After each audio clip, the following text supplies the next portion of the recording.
मेरा नाम इफ्तिखार अहमद सैफ़ी है और मैंने यूनानी मेडिसिन एंड सर्जरी से इंडिया से ग्रेजुएशन किया, अलीगढ़ मुस्लिम यूनिवर्सिटी से, और उसके बाद एनडी की अमेरिका से, doctor of naturopathic medicine California से, और उसके बाद 9 साल फिर हॉलीवुड में प्रैक्टिस की और फिर अल्लाह सुब्हान करीम यहाँ लेकर आ गए दुबई। मेरी एक्सपर्टीज़ हैं सिंड्रोम एक्स, यानी cardiovascular disease and diabetes and obesity, ये 3 चीज़। सब 25 साल मुझे मरीज़ देखते हुए करीब। हमारे पास अल्हम्दुलिल्लाह कितने सारे मरीज़ हैं कि उन लोगों को डायबिटीज़ थी।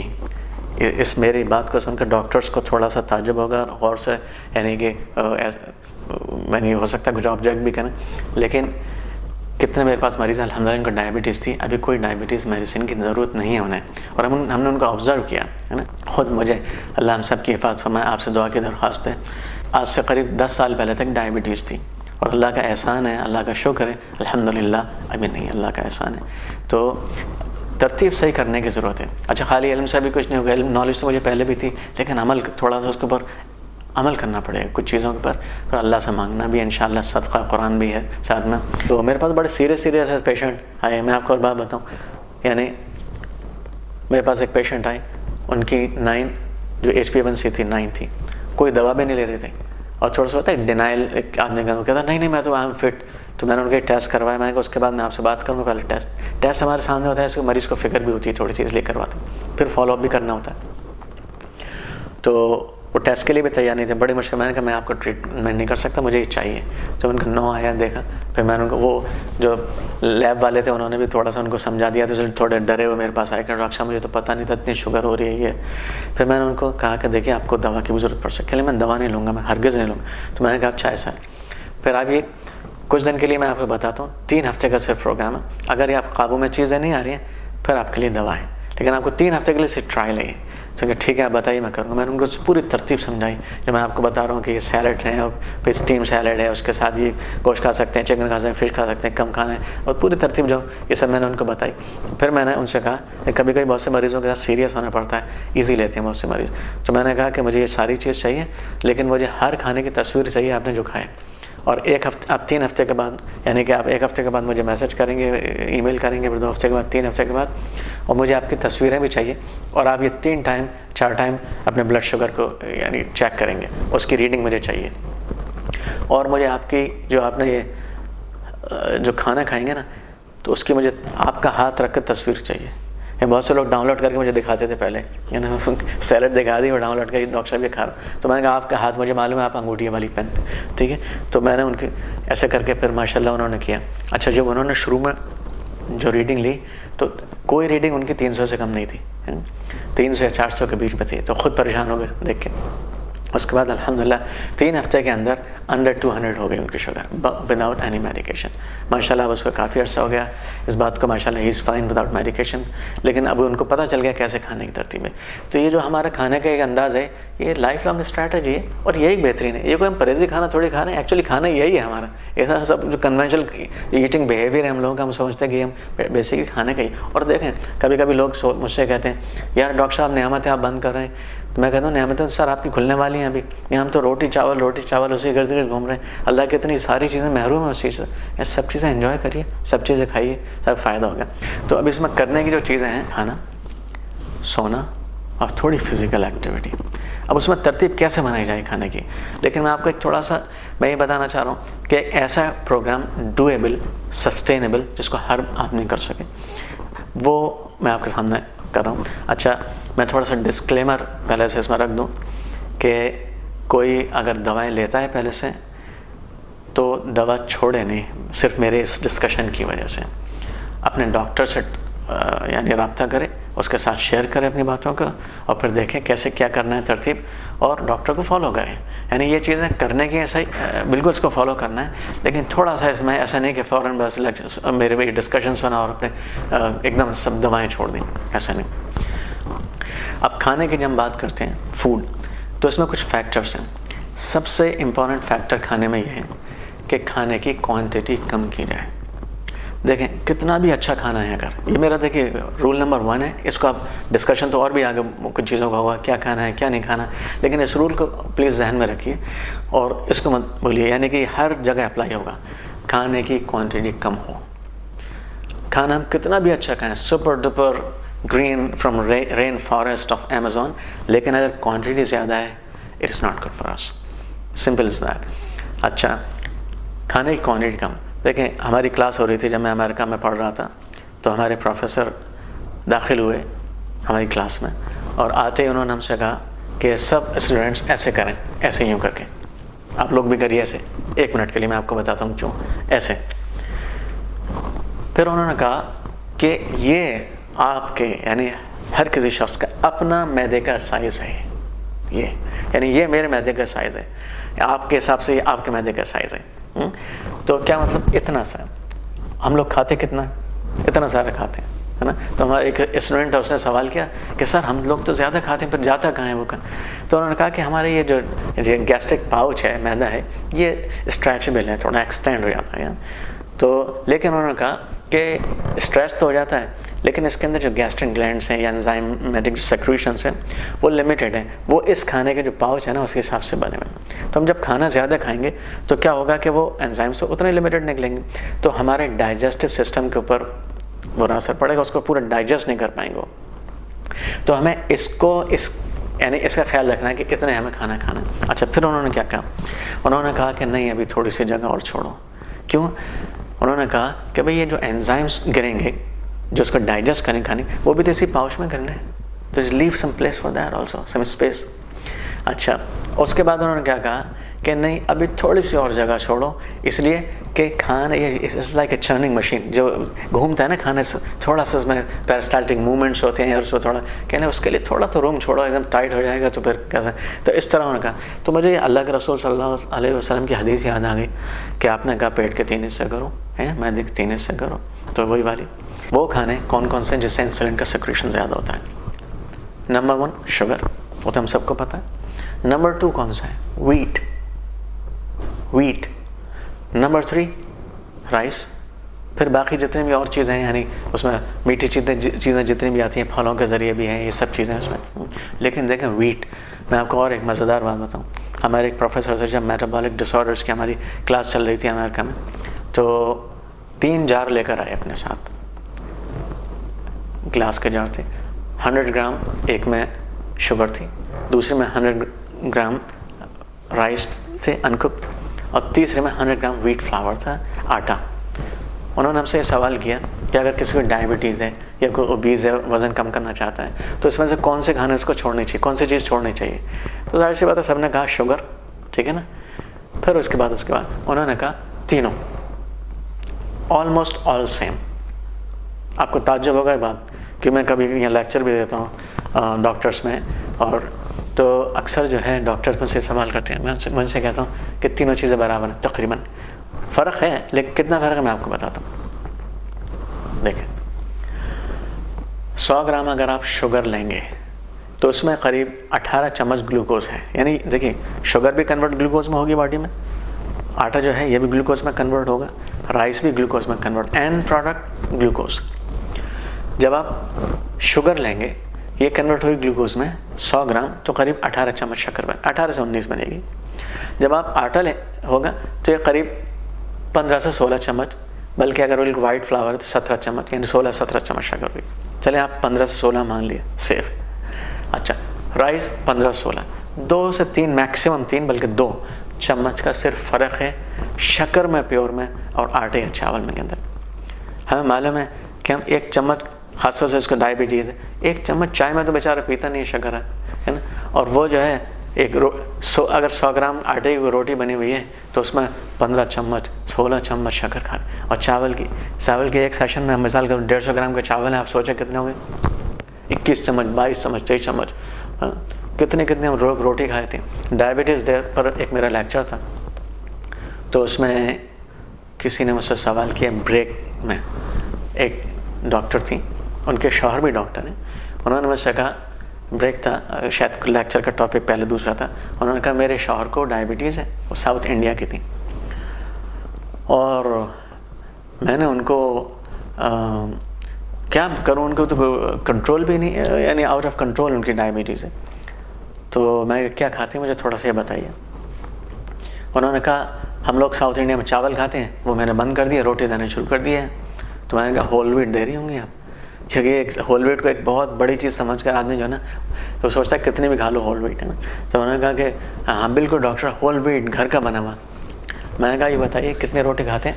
कह लें 2 सुबह खाते हैं, 3 शाम दोपहर को खाते हैं और 2 जो है रात को खाते हैं। चावल बिल्कुल हमने बंद कर दिए। तो बड़ा मुझे तरस आया उनके ऊपर।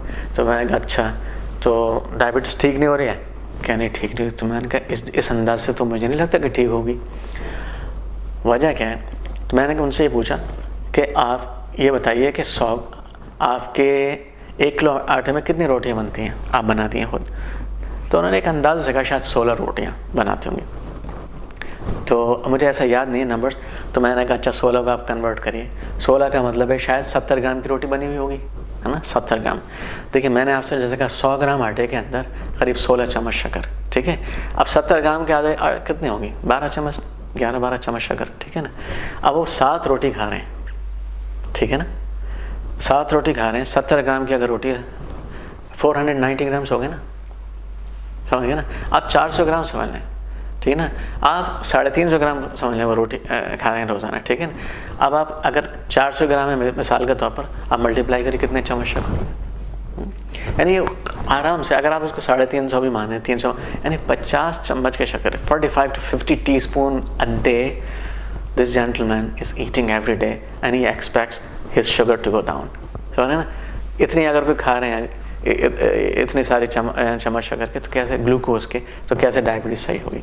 अच्छा, लोग पर यकीन नहीं आता किसी को जब मैं बात कर रहा हूँ, तो मैं उनसे कहता हूँ अभी आप गूगल करिए, सबके पास इंटरनेट है, अभी आप लोग बैठे हुए ना, आप गूगल करिए सब, आप ये टाइप करिए calories in 100 gram of wheat flour. Calories आप पहले टाइप करिए calories in 100 gram of sugar, calories आएंगे करीब 384-86, ठीक है। फिर आप टाइप करिए calories in 100 gram of wheat flour, ठीक है। उसमें आएंगे करीब 320 to 340 आएंगे। वो इसलिए है कि वो होल व्हीट है या वाइट फ्लावर है, इस किस्म की चीज़ें आप आएंगी। अच्छा, फिर चावल में भी ऐसी आएंगी करीब 1 ग्राम में 4 कैलोरीज होती है, 1 ग्राम कार्बोहाइड्रेट में 4 कैलोरीज होती हैं। अब आप उससे डिवाइड कर दीजिए, आपको खुद पता चलेगा कितनी। यानी अगर सिर्फ आप ये देखें, बहुत ज़्यादा डीप में जाइए, थोड़ा मैथमेटिक्स यहाँ आ गया। आप ये देखिए कि 100 ग्राम आटे के शक्कर के अंदर 380 कैलोरीज हैं। तो आटे के अंदर अगर वाइट फ्लावर है, जो अक्सर हम लोग वही इस्तेमाल करते हैं, तो कितना आ गया 340 ग्राम। चलिए अब होल व्हीट भी है ना, होल व्हीट का मैं आपको एक बात बताऊँ, हम कहते हैं होल व्हीट खाना भाई होल व्हीट में आप ये बताइए कितना फाइबर है? मैक्सिमम 5-6% फाइबर है ना, बाकी 94% क्या है? भी वो सारा कार्बोहाइड्रेट है ना। अब 94 का आप मल्टीप्लाई कर दिए, 4 से 4 कैलोरी होती है, आप देखें कितने सारी कैलोरीज निकल कर आएंगे। तो अभी और ये बड़े बड़े लोग गलती करते हैं। मैं एक बड़ी मीटिंग में था, उसमें सब डॉक्टर्स थे और खाना हम लोगों ने खाया। मेरे बराबर में एक बहुत बड़े डॉक्टर बैठे थे, तो खाना खा लिया, चाय का नंबर आया, तो उन्होंने कहा कि मुझे शुगर फ्री टी चाहिए। तो मेरे बराबर में बैठे हुए थे, मैं देख रहा था माशाल्लाह क्या खा रहे हैं। तो मैंने उनको ऐसे, मैंने कहा डॉक्टर साहब क्यों? अरब थे। मैंने कहा वाई? कह लेंगे वो आई हैव बॉर्डरलाइन डायबिटीज़, मेरे बॉर्डरलाइन डायबिटीज़ है। अब मैंने खैर उस वक्त कुछ नहीं कहा, सब लोग बैठे हुए। तो जब बाहर आए तो मैंने कहा डॉक्टर साहब आप क्या कर रहे हैं? आपने करीब 40 चम्मच शक्कर मेरे सामने खाई और आपको 1 चम्मच जो है ना बर्दाश्त नहीं। तो देखें उनका सवाल मुझसे क्या था। उन्होंने कहा डॉक्टर साहब मैंने 40 चम्मच कहाँ शक्कर खाई? मैंने कहा आपने वो मंदी जो चावल बिरयानी थी और जो सीरियन ब्रेड आप खा रहे थे, तो उसके अंदर तो हम लोग मुझे आदत देखने पता जाता है ना कमरा कहाँ में कितनी कैलोरीज किस में। तो मैंने कहा डॉक्टर साहब आपने, तो अब देखें उनका एक सवाल देखें। उन्होंने कहा क्या वो लोग इसमें शुगर डाल दें क्या? मैंने कहा डॉक्टर साहब आप अगर ऐसी बातें करोगे तो आपके पेशेंट कैसी बातें करेंगे? तो नहीं, फिर मैंने उनको समझाया, मैंने कहा इसमें कैलोरीज है, ये कार्बोहाइड्रेट है, कन्वर्ट होता है ग्लूकोज के अंदर।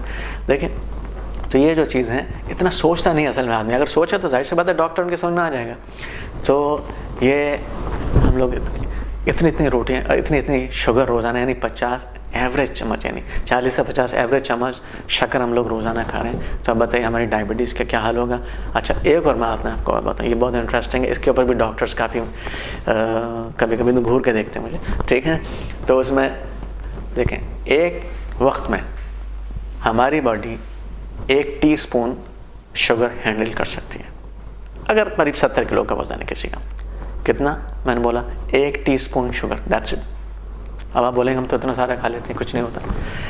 खाते हैं, लेकिन अल्हम्दुलिल्लाह जैसे मैंने उसके इंसुलिन है, उसका एक निज़ाम है कि वो एक्स्ट्रा को ऊपर कन्वर्ट करके फैट में कन्वर्ट कर दे, तो we are paying a cost for that. लेकिन जो हम खा सकते हैं एक टाइम में, वो 1 चम्मच शक्कर है।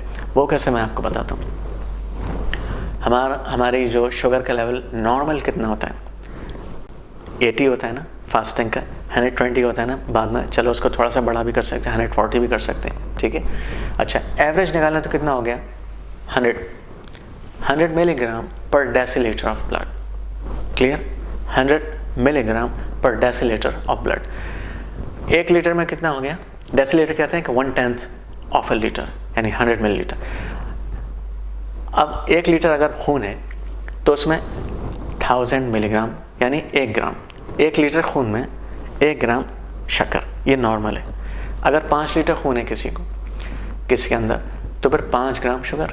नॉर्मली 5, 5.5, 6 लीटर ऐसा खून होता है ना, 70 किलो या ऐसे ज़्यादा कुछ, तो एवरेज ये है। तो उसमें हमारे 5 ग्राम शुगर, क्या मतलब, अगर 5 ग्राम शुगर, अब 1 चम्मच में कितना आता है, 5 मिलीलीटर या 5 ग्राम। अगर हम 5 ग्राम से 2 टीस्पून कर दें, 10 ग्राम, हमारी शुगर 200 हो जाएगी। उधर होती नहीं है 200, इसलिए कि इंसुलिन है, उसको बैलेंस कर देती है। लेकिन we are paying continuously paying a cost for that, क्योंकि हमारे उसको या तो हमारे इंसुलिन इंसेंसिटिविटी उधर बढ़ रही है सेल्यूलर लेवल पर, या फिर हमारी फैट का एक्यूमुलेशन बढ़ रहा है, ट्राइग्लिसराइड्स का एक्यूमुलेशन बढ़ रहा है। तो ये जो चीज़ें हैं बहुत क्लियर हो जानी चाहिए इंशाल्लाह। तो एक वक्त में, जैसे मैंने अर्ज़ किया ना, नंबर 1 रूल ये है, बिफोर वी आर सिलेक्टिव कि हम क्या खाएं क्या ना खाएं, एक सबसे पहला रूल, खाने का पोर्शन साइज़ कम कर दिए। अगर इस रूल को फॉलो करें आप, पोर्शन साइज़ करके अल्हम्दुलिल्लाह जितनी हलाल और पाक चीज़ें सब खा सकते हैं, लेकिन क्वांटिटी कम कर दी है ना। तो ये 2 चीज़ें अर्ज़ की कि खाना कम खाना है, फिर ये कि खाना क्या खाना है। उसमें अब खाना क्या खाना है, मैं एक थोड़ा सैम्पल मेन्यू मैं आपको बता देता हूँ कि मिसाल के तौर पर, यानी मैंने अर्ज़ किया अगर पोर्शन साइज़ कम करे सब चीज़ खा सकते, लेकिन मिसाल के तौर पर एक मरीज़ हमारे पास डायबिटीज़ वाला आ गया, एक कंडीशन उसको, तो उसको हमें उस कंडीशन को रिवर्स करना है, तो थोड़ा सा एग्रेसिव चेंजेस करने पड़ेंगे। तो हम शुरू में कहते हैं उसको एग्रेसिव चेंजेस करने पड़े, है ना, और फिर उसको followed by just moderate changes and then followed by good enough changes. लेकिन इन द बिगिनिंग अगर किसी को कोई कंडीशन ऑलरेडी है, तो उसको थोड़ा सा एग्रेसिवली हम देख रहे हैं, उसको हम कहते हैं भाई अभी बिल्कुल कार्बोहाइड्रेट छोड़ो। तो यानी बिल्कुल छोड़ने का मतलब कुछ अभी भी जा रहे होते हैं, तो उसको फिर हम कैसे कहते हैं, वो बहुत से लोग कहते हैं भाई मैं अगर रोटी नहीं खाऊंगा, चावल नहीं खाऊंगा, तो सालन कैसे खाऊंगा, तो हम कहते हैं भाई सालन चम्मच से खाओ, है ना। तो अभी उसमें क्या करना है, सलाद जो बनती है, यानी सलाद में सिर्फ आप यानी खीरे आपने खा ली, कुछ भी जो भी आपको यानी रॉ फॉर्म में खाने वाली सब्ज़ी मिल जाए, नॉट जस्ट ग्रीन, कोई भी कलर की, है ना, सबको इकट्ठा कर लिए, चॉप कर लिए, थोड़ा सा उसको ऐसे शेप दे दिए खाई जा सके। चाहे तो उसमें कुछ यानी कि ऊपर से चीज़ है उसको टेस्ट भी हो थोड़ा सा, और यानी देखने में भी अच्छी लगे, ऐसे बना के खाइए, है ना। रेसिपी देख ली बहुत सारी, इस वक्त तो आप भरी पड़ी हैं रेसिपीज़, आप गूगल करिए आपको बहुत सारी रेसिपीज़ मिल जाएंगी, डाउनलोड करिए रेसिपीज़, उसको थोड़ा सा गेटअप भी आए ताकि हमारी आँखें भी उसको लें, उसको खाइए। जैतून का तेल भी डाल सकते हैं, ऊपर से सिरका डाल सकते हैं, नींबू डाल सकते हैं, ऐसे खाइए। ये आपका बेस मील हो गया। कभी आप क्या करिए, सब्ज़ी को उबाल लीजिए, जब आप उबालें तो उसमें खूब सारा गार्लिक डाल सकते हैं, जिंजर डाल सकते हैं, अनियन भी थोड़ी बहुत डाल सकते हैं, किसी को अनियन से गैस वगैरह शिकायत तो कम डालें, पर ये चीज़ बेस चीज़ें, टमाटर खूब सारे डाल सकते हैं। उसमें फिर आपकी जो सब्ज़ी उसमें वो डालना है, और सब्ज़ी अगर है तो उसमें बहुत ज़्यादा पकाना नहीं है। अनियंस को, गार्लिक को आप ब्राउन भी कर सकते हैं, क्योंकि अनियन गार्लिक के साथ ये है कि अगर इसको ब्राउन भी करेंगे तो इसकी एफिकेसी में कमी नहीं आएगी, बल्कि इसके कहते हैं इसकी बढ़ जाती है ना। लेकिन अगर दूसरी चीज़ ज़्यादा पकाते हैं तो एंजाइम्स सारे डिलीट हो जाते हैं। तो सब्ज़ी को ज़्यादा नहीं पकाना चाहिए, लेकिन बीन्स को, दालों को अच्छी तरह पका सकते हैं, कोई मसला नहीं। तो सब्ज़ी ऊपर डालिए, एक उबाल ले लिए, ये स्टीम कर ली, बेहतरीन सब्ज़ी है। अब स्टीम सैलड भी उसको बोल सकते हैं, स्टीम सब्ज़ी बोल सकते हैं। अगर स्टीम सैलड को समझेंगे तो आप चम्मच से भी खा सकते हैं, वरना आप सिर्फ सालन समझेंगे तो आपको रोटी की याद आएगी।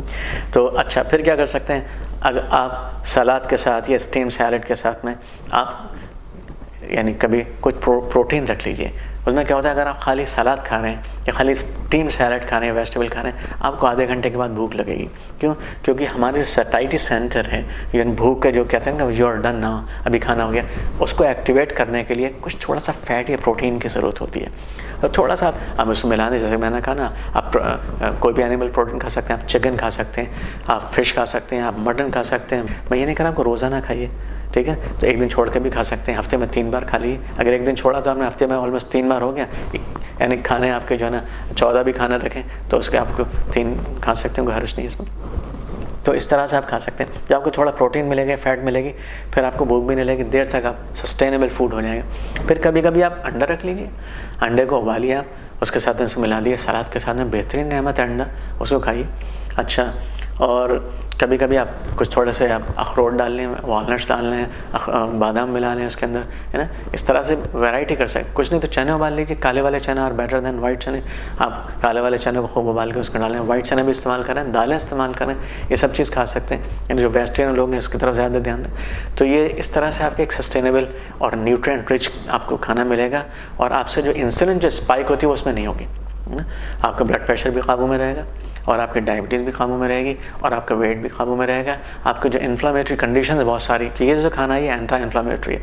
और दूसरा हम जो खाना खा रहे होते हैं सारी चीज़ें ना, देखिए मैं आपको वीट के बारे में एक बात बताऊँ, खासतौर से मैं वीट को कम करने के लिए बोलता हूँ काफ़ी। एक तो मैंने आपको बताया कि इसका glycemic index, glycemic load value है, यानी कि ज़्यादा शुगर में कन्वर्ट होता है, फिर ज़्यादा इंसुलिन स्पाइक करता है। इसकी 2 चीज़ें बहुत ज़्यादा हैं, इसलिए मना करते हैं। दूसरे, वीट की जीन थोड़ी सी कॉम्प्रोमाइज़ है, ये GMO यानी जेनेटिकली मॉडिफाइड चेंजेस इसमें आ चुके हैं, मॉडिफिकेशन हो चुके हैं इसके अंदर, यानी कि जो 50 साल पहले का जो वीट था ये वो नहीं है। इसके अंदर मिसाल के तौर पर एक चीज़ होती है ग्लूटेन, एक प्रोटीन है, तो बहुत से लोगों को ग्लूटेन हज़म नहीं होती है, खासतौर से मॉडिफाइड जो वर्जन है, जैसे लीकी गट सिंड्रोम एक कंडीशन है वो होती है, फिर उसकी वजह से बहुत सारे जो है ना, यानी रिएक्टिव हाइपर इम्यून सिस्टम हो जाता है, ऑटोइम्यून डिसऑर्डर्स हो जाते हैं, बहुत सारा आर्थराइटिस, थायराइड कंडीशन इसी की वजह से, इवन डायबिटीज़ इसकी वजह से। और दूसरे एक चीज़ है एमिलोपेक्टिन A, इसके अंदर बहुत ज़्यादा है, जिससे कि low density lipoprotein cholesterol conversion बढ़ जाती है, यानी मेरी कोलेस्ट्रॉल बढ़ती है।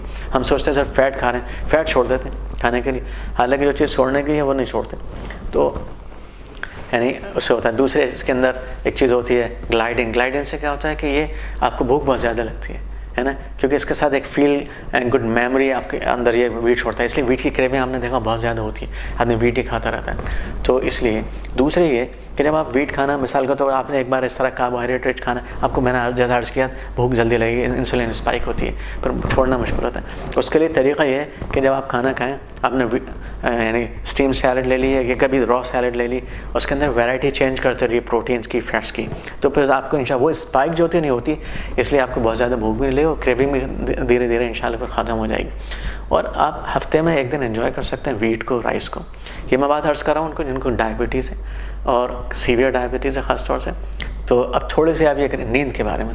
नींद एक बहुत इंपॉर्टेंट चीज़ है और इसको अक्सर लोग कम अहमियत देते हैं, यानी लोग एक्सरसाइज को भी अहमियत बहुत से देते हैं, यानी खाने का वाइटामिन भी खाएंगे और एक्सरसाइज भी वो करेंगे, लेकिन नींद कम से कम ज़रूरी, इतनी ज़रूरी चीज़ जितना खाना या एक्सरसाइज है, क्योंकि आपकी जो पूरे मसल की रिकवरी होती है वो ज़्यादातर सोते वक्त होती है।